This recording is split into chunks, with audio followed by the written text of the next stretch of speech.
Hi guys, welcome back to my channel. If you're a new subscriber, my name is Mwenda Kituma. I shoot videos on body positivity, empowerment, DIY, and mental health. If you're a returning subscriber, thank you for coming back and welcome. If you're new, the subscribe button is just here. You can subscribe.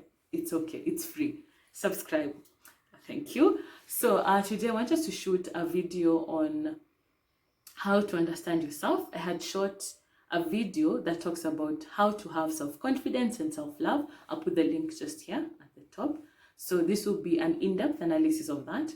So we'll be going through the 8 steps individually so that you can get most information. So now let's go straight to the video. So the first thing in understanding who you are, it will be now to carry out a personal SWOT analysis. So a SWOT analysis, the acronym stand for strength, weaknesses, opportunities, and threats.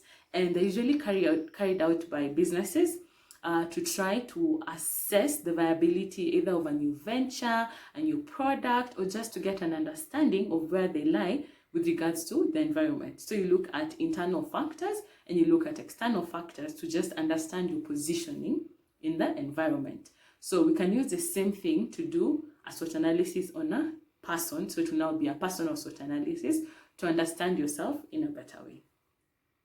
The next step would be trying to come up with a goal for carrying out the SWOT analysis. So since this is a personal SWOT analysis, we're trying to get a primary description of who we are. When we strip away the job titles, we strip away the achievements, education, just who are we as a person? So who am I as a person when we remove all these other things? Once we've been able to identify the goal, now we move to looking at the internal factors. So we look at the strengths and the weaknesses. So ideally your strengths are, I wrote it down, being professional.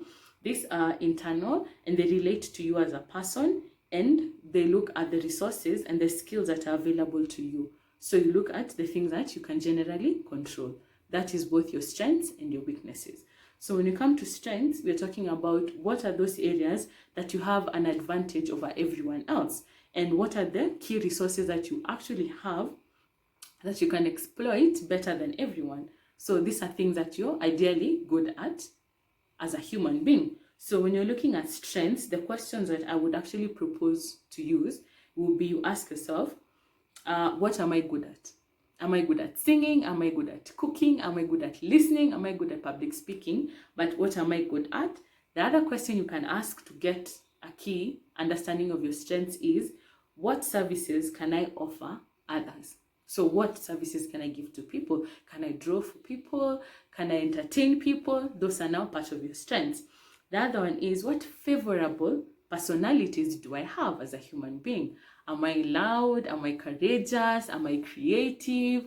Am I entertaining? Those are personalities, favorable personality traits that you have.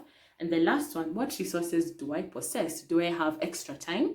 Do I have extra money? That is a resource. Am I good at speaking to people? Am I a communicator? So you go through and ask yourselves those 4 questions, then you'll be able to come up with your strengths.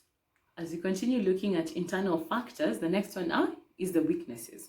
So weaknesses are areas that you find others are performing better than you. So weaknesses are inherent to you. And for you to be able to understand what your weaknesses are, I have a few questions you can ask.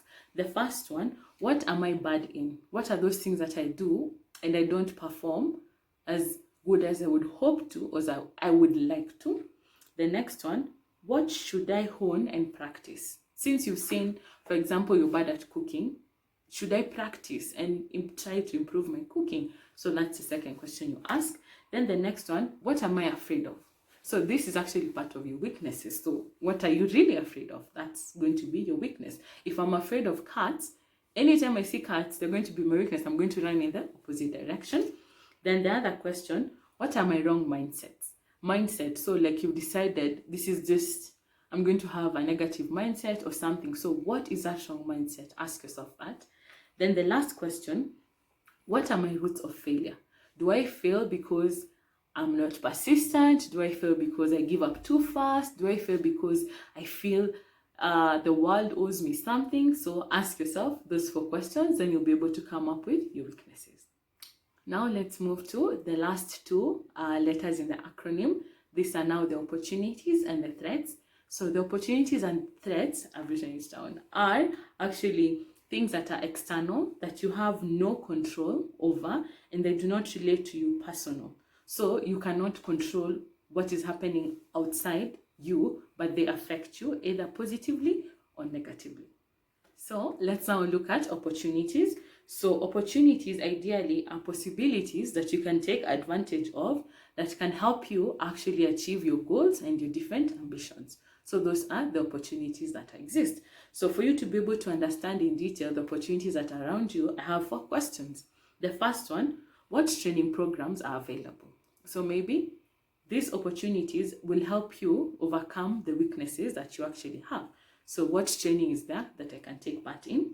The next one, how can I better myself as a human being? Do I need to improve in my communication skills? Do I need to improve in my planning skills? What can I improve on that is already being offered in the environment? The next one, who can support me and help me in this journey? So you'll talk about either you have a strong family support system or your friends are your support system, but who can support me in this journey? Then the next one, do we have beneficial policies that actually exist around me? Like, are there opportunities that are being offered strictly for women? For example, you can take advantage of that. Offered for the youth, you can take advantage of that. Women of color, you can take advantage of that. So now this will help you understand what is externally available that you can take advantage of. Yeah.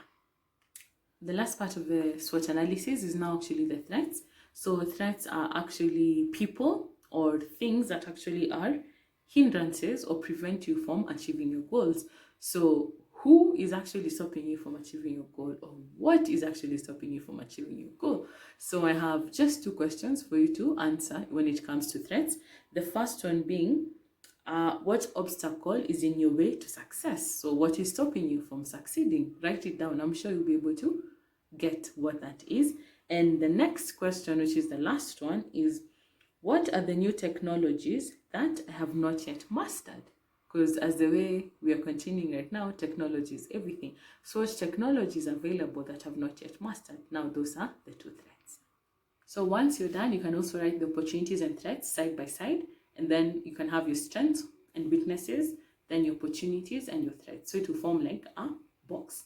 Then you'll be able to see how are you going to use your strengths and the opportunities that are there to overcome the weaknesses that are inherent to you and the threats that are in the environment. Those 2, when you group them like that, it makes your life very easy.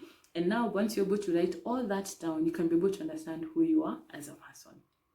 Once you're done writing down all the strengths, weaknesses, opportunities, and threats, you'll be able to get a better understanding of who you are. You'll be able to know who are you. You'll be able to know what do you like. You'll be able to describe what are you passionate about, because these are now the primary descriptions of who you are as a person. You'll be able to understand what are your goals in life. Then you'll be able to know how would you want to achieve the goals, what opportunities exist for you to achieve those goals. And lastly, you'll be able to understand your limitation, because I believe in trying to understand who you are, it's you have to look at yourself all rounded. You just can't look at your positives only. You need to understand each and every part of you. Then lastly, as you carry out the personal SWOT analysis, this can be done individually. Like you can just sit down by yourself and just write all these factors and characteristics. But you can also collaborate and you can ask for help from a very close friend of yours or a close family member or someone who you feel really understands you, especially when it comes to weaknesses. I believe human beings, we're very easy to talk about the good things that we have. Yes, I'm creative, oh, I can sing, I can do this. But now I start talking about weaknesses, it becomes a bit difficult. But ensure the person you actually ask help from is someone who has no ill intentions, and be very objective and don't take it personal so that you can be able to understand yourself. So that's it, guys. A very brief discussion on how to carry out a personal SWOT analysis and why you should carry out a SWOT analysis. So I've given you a few questions. Kindly just try to carry out this personal SWOT analysis and let me know how it goes down in the comments. I'll be very, very intrigued to just find out, is this going to help you? or have you been able to do it? Do you have challenges in the process? And then also, as usual, don't forget to like this video, share this video, and subscribe. Thank you so much for staying, and I'll see you in my next video. Bye.